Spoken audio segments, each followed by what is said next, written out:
Morning, everybody. Apologize that we're running a little bit late here. Just to make sure, can y'all hear me fine? Everybody's good? All right. I'm Assistant Chief Troy Gay. I'm the Chief of Staff with the Austin Police Department. Today we're going to give a briefing on an officer-involved shooting that occurred early this morning.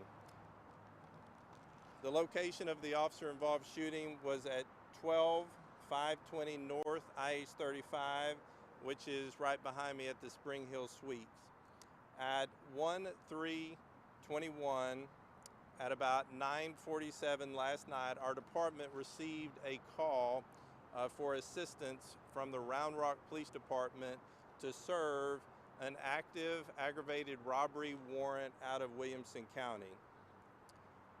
It was said that the subject was potentially staying here at the Spring Hill Suites.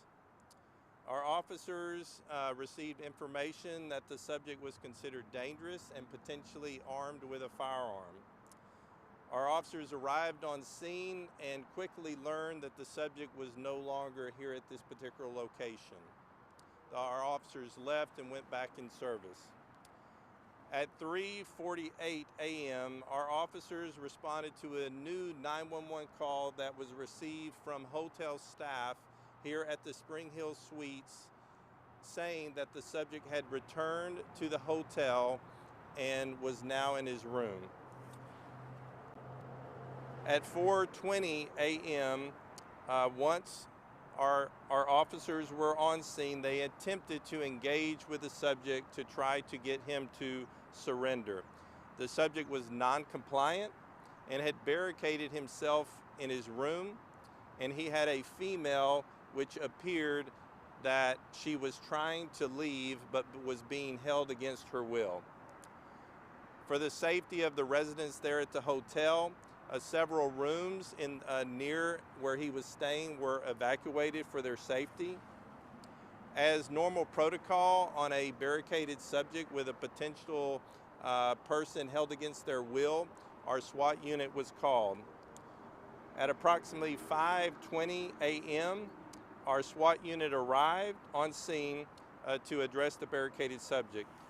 Shortly after arriving on scene, the subject exited his room with the female in close proximity to him and using her what we appear to be potentially as a shield. Our officers approached and was able to get the female to safety. The subject then ran down the hallway towards an exit.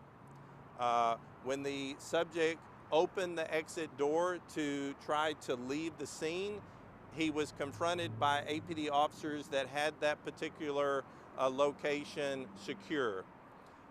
The subject was then tased by our officers, and he immediately closed the door to the exit. It did not appear that the tasing was effective. Shortly after, the subject then reopened the door and came towards the officers. An officer did fire his weapon. The subject was struck and is currently being treated by the officers immediately upon exit.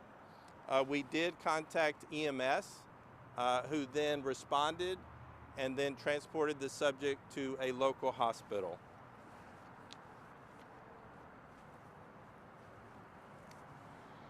The subject is in stable condition with non-life-threatening injuries at this time and is in custody for the outstanding warrant.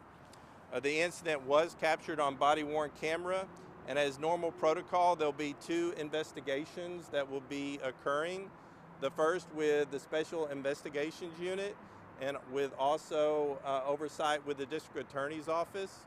The second is our administrative investigation, which will be held by the Internal Affairs Division with oversight from the Office of Police Oversight. Currently today with me, I do have members of our executive and command staff, also representatives from the District Attorney's Office who is on scene now. I do know our new District Attorney is en route to this particular location I have already briefed the city management as well as the director of the police oversight, who would normally be here, but under the COVID situations, they're just getting briefed over the phone. The female in this situation is unharmed, and there were no officers that were injured. The suspect was identified as Dylan, D-Y-L-A-N, Polinsky, P-O-L-I-N-S-K-I, date of birth 5/20 of 97. It's a white male, 23 years of age. The officers involved in this situation, one being the shots fired as well as the tasing, both have 2 years of service with our department. At this time, I'll go ahead and take a few questions. Is there anything else you can tell us about the woman who was involved, relationship with the suspect, or anything else about what went down involving her? You mentioned the suspect tried to kind of use her as a shield. Yes, sir. At this point, I don't know the exact relationship. I do know that they know each other and that she came to the hotel willingly. But once the situation unfolded, we do know that she did want to leave the hotel room. Do you know why this man was staying here at the hotel to begin with? No, sir, I do not know.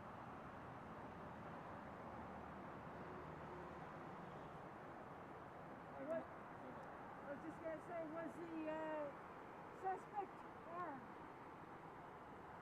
armed? As I said before, is that we were notified that he was potentially armed. We're currently getting a search warrant for his particular room, so it's an ongoing investigation at that time, and we'll provide that information at later briefings. Did he have a weapon on him though when he was struck? We did not locate a weapon on his person at this time, but again, it's an active, ongoing investigation.